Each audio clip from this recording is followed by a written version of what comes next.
So today I've got a bit of a job in my hand. The Honda CR-V is being picked up tonight. That's the second one. If you remember, they bought the automatic one, but at the same time they bought the manual one off me as well.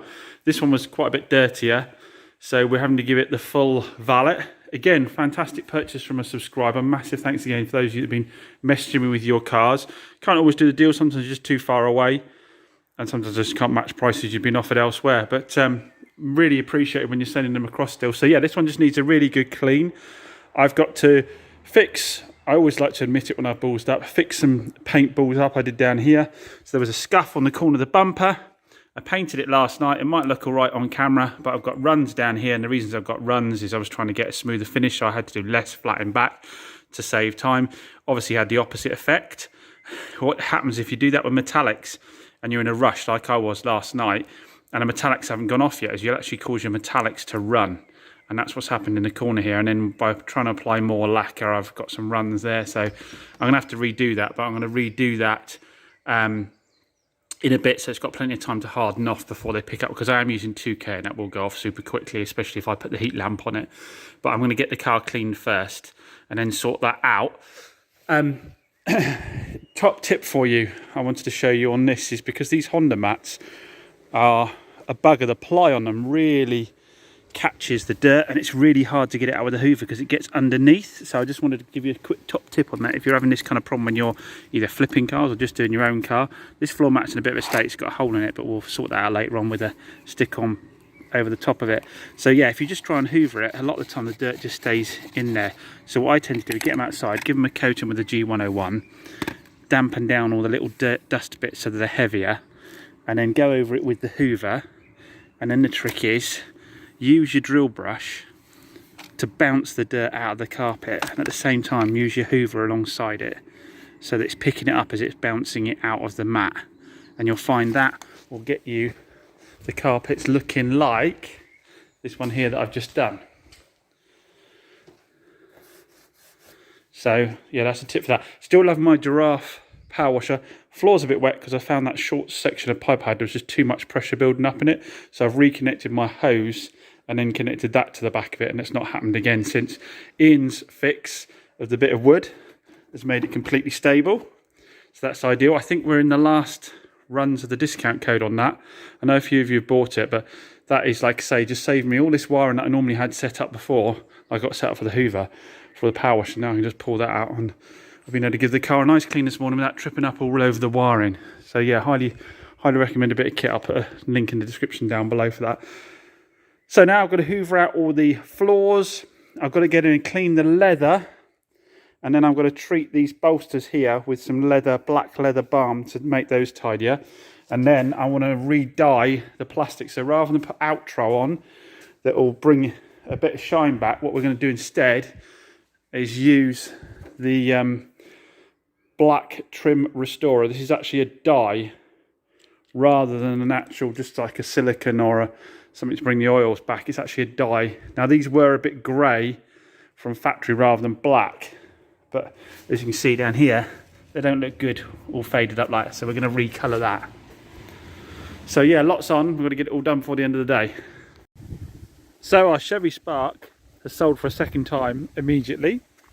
Customer took it for a test drive. Only thing they complained about was that one of the speakers was crackling in the front here. So we're just swapping that speaker out with one I've got on another Chevy Spark, just to check if it improves the situation. It's a fairly simple thing to do, he says, as he struggles to pull it out. And there we go.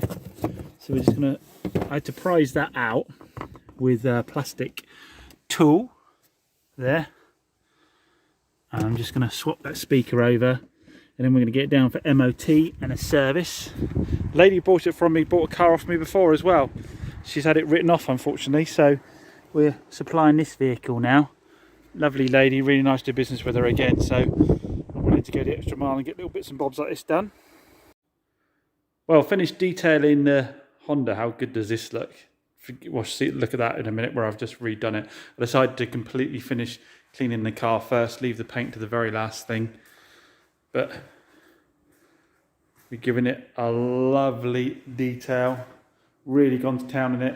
This is another thing to point out when you're doing cars. That's the level of cleanliness I've gone to here, where I've recoloured all the blacks and all the arches here. Remember, they're all milky. Where I've polished all the door shuts. I've coloured the leathers. I'll show you the other side where the leather was faded. The level of valet that I've given this, and I wouldn't just call it a valet, this one needs tidying up, a detail I'd call it, a proper detail.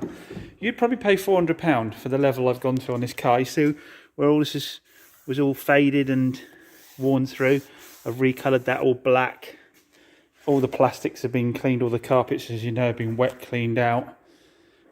The engine bay has had a full detail too. Yeah, if I was to ask my machine polishing I've done on the panels as well, if I was to ask my valet to do this for me, I'd probably be looking in the region of £300, if not £400, to go to town like this. So that is, it's a lot of work. It's an entire day doing this car properly today. Right, so back to the paint. It is still wet, so I'm going to stay a bit further away from it. I have now done it. I think the blue's a little darker than the factory. Now my fade out thinner's gone around the sides here, so I'll have to polish that out in the morning. It'll need a bit of a flat and polish in the morning when it's dried off. But it's not too bad at all considering what happened last night. See, there's a bit of orange peel at the moment. You can see at the moment I can flat and polish that out. Tomorrow I'm not going to bugger around with it anymore for fear of upsetting it. So how's it compared to the factory? Difficult to say. But yeah, once that's hardened right off, we'll give it 24 hours. So they're actually delayed picking up now, which is ideal. I've noticed that my metallic's gone a little flat again. The metallic's laid a little flat where the lacquer's got it a bit wet, which sometimes happens, but I'm being ultra picky. I don't think the people looking at the car... Oh no, he's fairly flat up here actually, looking at that. It's not a massively sort of pop metallic. So actually the fact that mine lays a little flat there is probably right, but it's just a bit darker. But again, that just could be the light. Leave it well enough alone.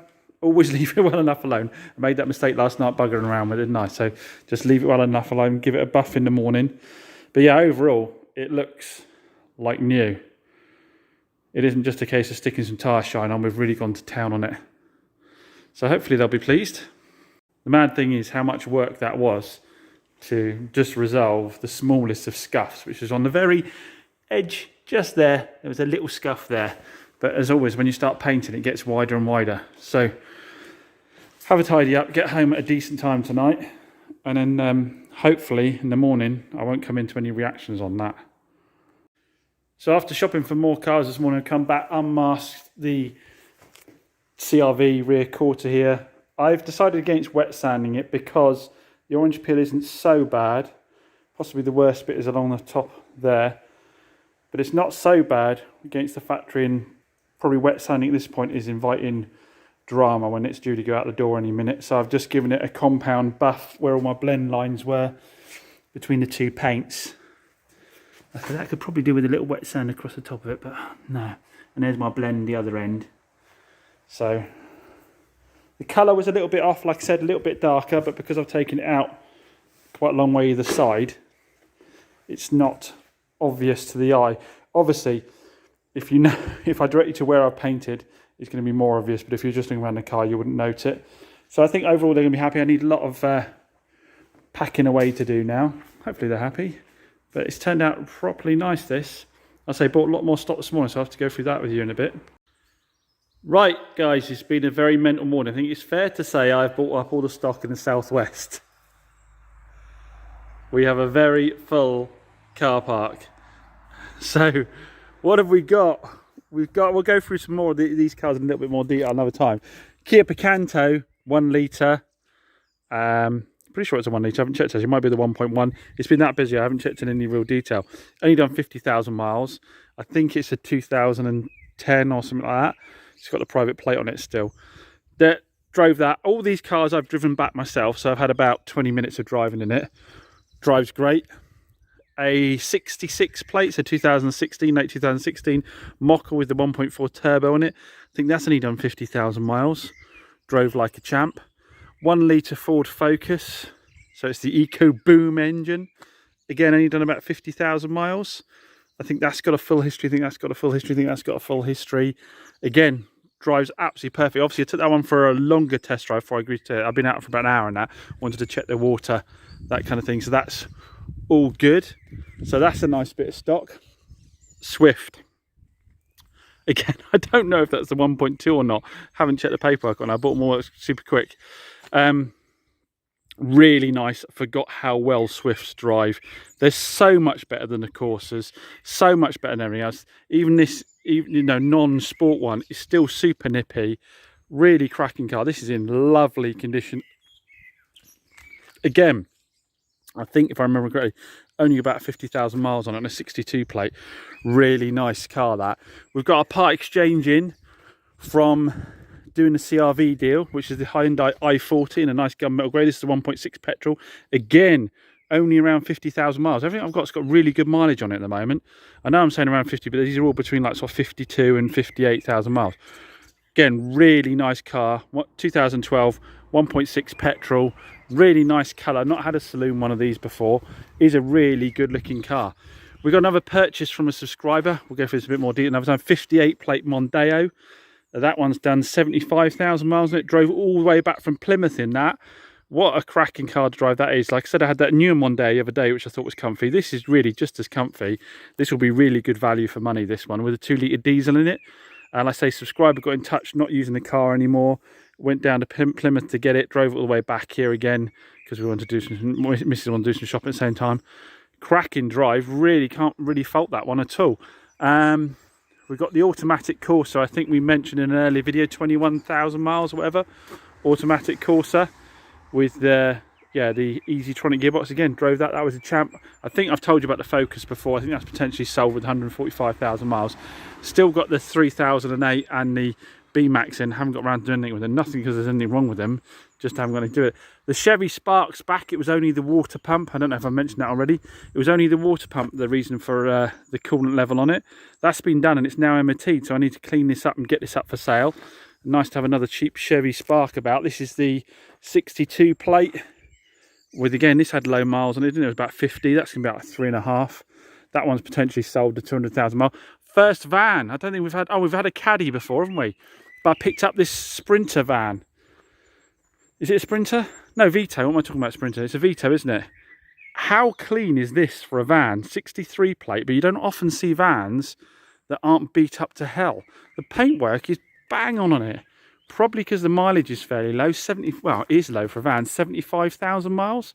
Looking around, most of the others are well into the hundreds. 113 CDI. Drove this home and back today. Other than a slightly sharp clutch at junctions, which you soon get used to. There's no slip on it or anything like that. Drives like an absolute champ. Yeah, all the paintwork's really good. It's nice and comfy. But yeah, super clean inside and out. Really clean van. It's got cruise control on it. Bluetooth. And the inside, now I believe, from what I was told, I don't know what the rack's about, but I was told this was used for delivering catering, like cakes or something like that, which is appropriate, isn't it? I heard it was something like that, but it doesn't smell of anything nasty in here at all. The bulkhead isn't scratched up. The roof's all good. There's no dings and dents in here at all. This is all really clean and tidy. So yeah, I was offered this. I thought I'd give it a go. It's a nice van. I've had a number of people already interested in this van, to be fair. Is that a long wheelbase? Someone correct me if I'm wrong. Is that a long wheelbase one? What else have we got? I think... Oh yeah, with this this is the last one I've just picked up. This Hyundai i10. Which I think I'll cover a bit more in another video. It's a... there'll be a reason for that. It's a 66 plate again, isn't it? No, 16 plate, so the beginning of 2016. It's done, I guess, 50,000 miles, something like that, yeah. 55, I think. Nice little, it's got Michelin's all around, so it looks like it's been fairly looked after. Just drove this back, it drove fine. I think this is going to be the 1.2, is it? Or 1 litre. Nice little car. Nice little car. Really strange spec. It's got like cruise control and Bluetooth, but hasn't got aircon, which surprised me. But then, to be honest, aircon's a bane of my life at the moment. Oh, Fiat 500 over there somewhere. I've got a Fiat 500. I didn't cover that. Fiat 500. This has got low miles and I think this is 35 or something on this one. On a 2015, 2016, it's got a private plate on it at the moment. It's sitting over here because it needs a door handle replacement like they always do. It needs a good old clean on it. But it's also popped an engine management light and it's got bad misfire on it. So I think that's going to be the core pack or the ECU. We've done that 100 times on these. It's got the tartan interior, which is going to need a really good clean up. They always do though. Tartan interiors on these, they look terrible on camera as well. But that should clean up to a nice bit of stock. Jaguar, we're still going to get down for MOT. But yeah, isn't it mad to think how I started this business with like, I think I had 8 or 9 grand and I had like 3 Fiat 500s at one time, and now by just flipping and flipping and flipping I've built up to this level of stock because we've still got the cars inside. We've got a couple more out and about, haven't we? We've got the black Corsa with the low mileage on it, that was only 30,000. We've got the Ford Fusion down getting its MOT as well. We've still got the Citroen C1, which hasn't had a lot of interest, and the 2 troublesome cars, as in we know they're going to be paying the bum to sell, the S2000 and the Brabus, and we've just put up the Yeti, haven't we? So we'll see how we get on with that. But yeah, comment down below which do you think's been my best buy in terms of a bit of stock. Which one do you think is going to go out the door the quickest? And do you think I'm a nutter for stocking up this much? So Chris just dropped me the Firebird back. Plan is to go home in that tonight, but he did recommend changing the spark plugs out first, which I had here. I've also got to put the window wipers on because it looks like we could have a bit of rain, but I really want to drive it home tonight, Saturday night. My little treat to myself for the week. So get the spark plugs changed out. I did the most difficult one first. The one right at the back. You think with this amount of engine bay space it'd be easy, wouldn't you? But doing them one at a time, obviously make sure that I don't mix them up at all. So let's crack on. He says, well, we'll get on another video, we'll go through the work that Chris did on this. Let's get it swapped out and get it running.